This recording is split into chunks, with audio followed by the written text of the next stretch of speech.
Assalamualaikum warahmatullahi wabarakatuh. Perkenalkan, nama saya Triwulandari. NIM 18 10 20 40 70, Lokal 5C, Tadris Biologi, Fakultas Tarbiyah dan Ilmu Keguruan, Institut Agama Islam Negeri YIN Kerinci. Di sini saya akan menjelaskan tentang video proposal hubungan tingkat penggunaan gadget dengan motivasi dan minat belajar siswa pada pembelajaran biologi di kelas 10 SMA 1 Kerinci. Dosen pengampu Dinia R.Y. Zebua, MPD. Latar belakang masalah. Pada era globalisasi ini, semua kalangan, mulai dari anak-anak, remaja, sampai orang tua, sudah tidak asing lagi dengan alat atau teknologi super canggih dan bisa dibuat untuk mengakses informasi dari belahan dunia manapun dengan mudah, yang biasa disebut dengan gadget. Gadget merupakan perkembangan teknologi masa kini yang menyasar semua kalangan termasuk anak usia prasekolah. Gadget adalah alat komunikasi yang mempunyai banyak fungsi, di mana fungsi tersebut sudah menggunakan fitur yang berbeda. Gadget dalam pengertian umum dianggap sebagai suatu perangkat elektronik yang memiliki fungsi khusus pada setiap perangkatnya. Contohnya, komputer, handphone, game konsol, dan lainnya. Memang sangat menguntungkan apabila dapat berselancar di dunia maya dengan sebuah teknologi yang sangat canggih yang bisa dengan mudah kita operasikan dalam kehidupan sehari-hari. Tentunya, kita sering melihat berbagai macam jenis gadget yang digunakan oleh semua kalangan.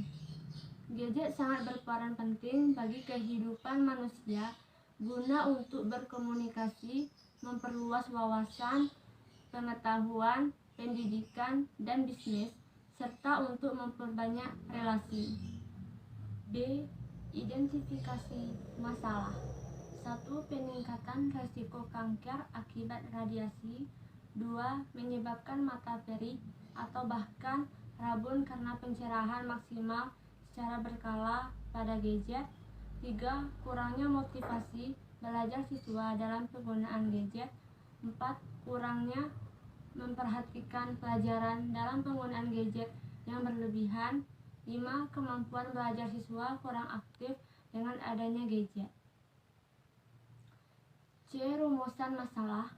1. Bagaimana tingkat penggunaan gadget pada pembelajaran biologi siswa kelas 10 SMA 1 Kerinci.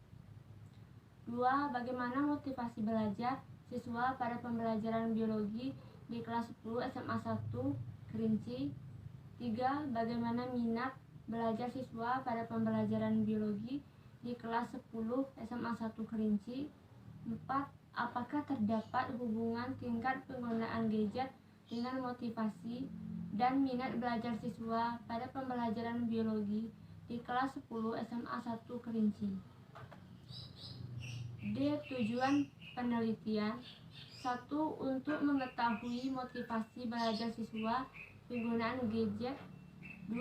Untuk mengetahui bagaimana intensitas penggunaan gadget terhadap motivasi dan hasil belajar siswa. 3. Untuk mengetahui seberapa besar pengaruh penggunaan gadget terhadap motivasi dan hasil belajar siswa. C. Manfaat penelitian. Penelitian ini mengkaji tentang hubungan tingkat penggunaan gadget dengan motivasi dan minat belajar siswa pada pembelajaran biologi di kelas 10 SMA 1 Kerinci, sehingga diharapkan dapat memberikan manfaat sebagai berikut. 1. Manfaat teoritis. A. Memberikan kontribusi yang berdaya guna secara teoritis, metodologis, dan empiris bagi kepentingan akademis dalam bidang pengkajian pendidikan di tingkat dasar khususnya SD dan MI. B. Mendorong guru berkembang secara profesional, yang dapat memahami tugasnya sebagai pendidik kelas dalam menetapkan berbagai strategi, metode dan teori dalam pembelajaran serta dapat menyelesaikan permasalahan yang muncul di kelasnya secara profesional. 2. Manfaat praktis. A. Bagi siswa, dapat menggunakan gadget sebaik mungkin untuk meningkatkan motivasi dan hasil belajar. B. Bagi sekolah, memberikan masukan dan kontribusi yang bermanfaat dalam upaya peningkatan mutu pendidikan di sekolah yang bersangkutan. C. Bagi peneliti, dapat dijadikan temuan awal untuk melakukan penelitian lanjut tentang pengaruh gadget terhadap motivasi dan hasil belajar siswa di institut pendidikan lainnya. D. Bagi peneliti lain, penelitian ini berguna sebagai salah satu masukan dan bahan yang dapat dijadikan sebagai referensi dalam penelitiannya berkenaan dengan pengaruh gadget. Bab 2. Kajian teori. A. Teori tentang variabel. Variabel adalah objek penelitian atau apa yang menjadi titik perhatian suatu penelitian. Adapun yang menjadi variabel dalam penelitian ini adalah 1. Variabel bebas atau independent variabel, dan juga disebut juga variabel X adalah variabel yang dipandang sebagai penyebab munculnya variabel terikat yang diduga sebagai akibatnya. Dalam penelitian ini, yang merupakan variabel bebas adalah pengaruh penggunaan gadget. 2.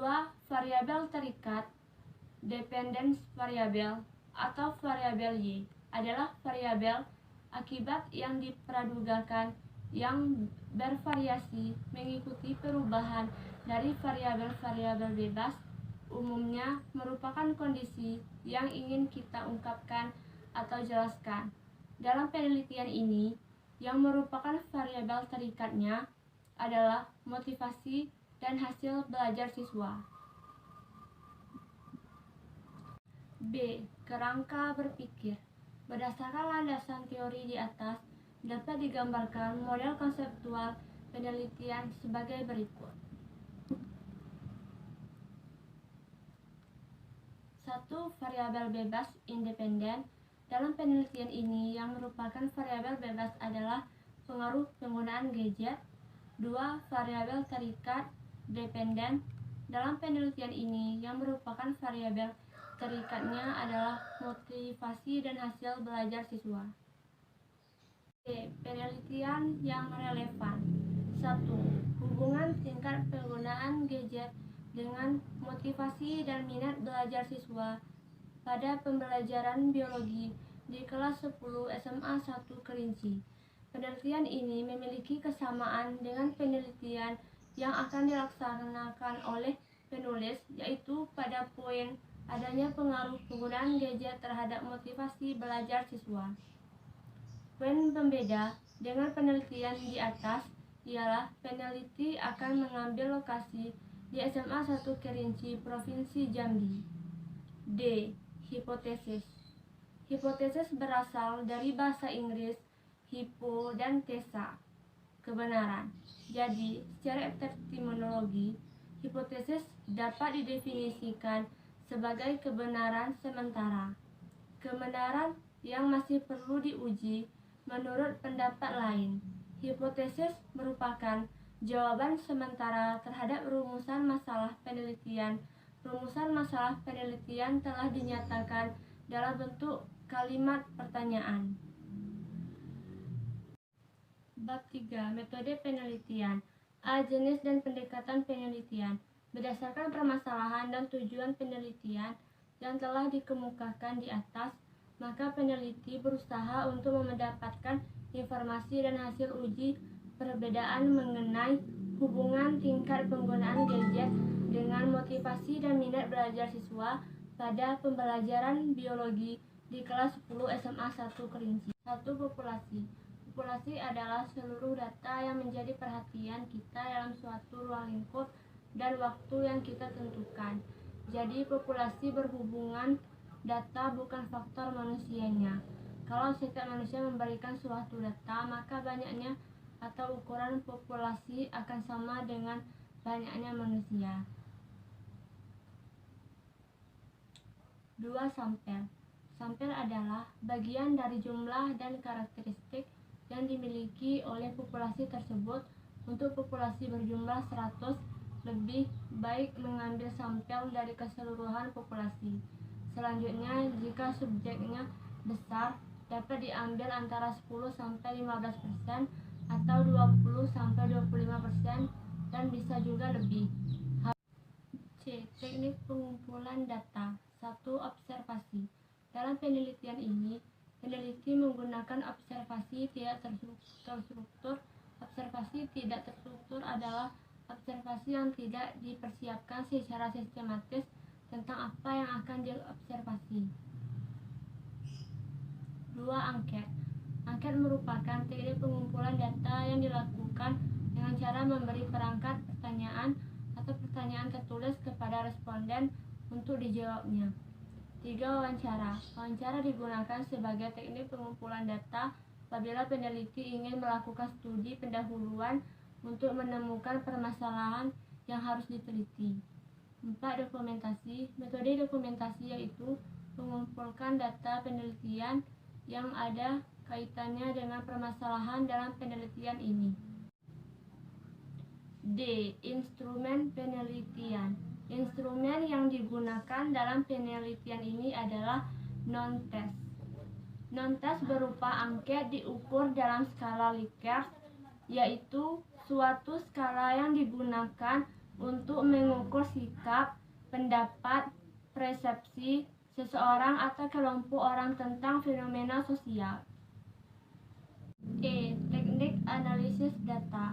Dalam proses analisis data, seringkali digunakan metode statistik karena statistik menyediakan cara-cara meringkas data ke dalam bentuk yang lebih banyak artinya dan memungkinkan pencatatan secara paling ekstra dan penelitian. Sekian video dari saya. Apabila ada kesalahan, mohon maaf. Assalamualaikum warahmatullahi wabarakatuh.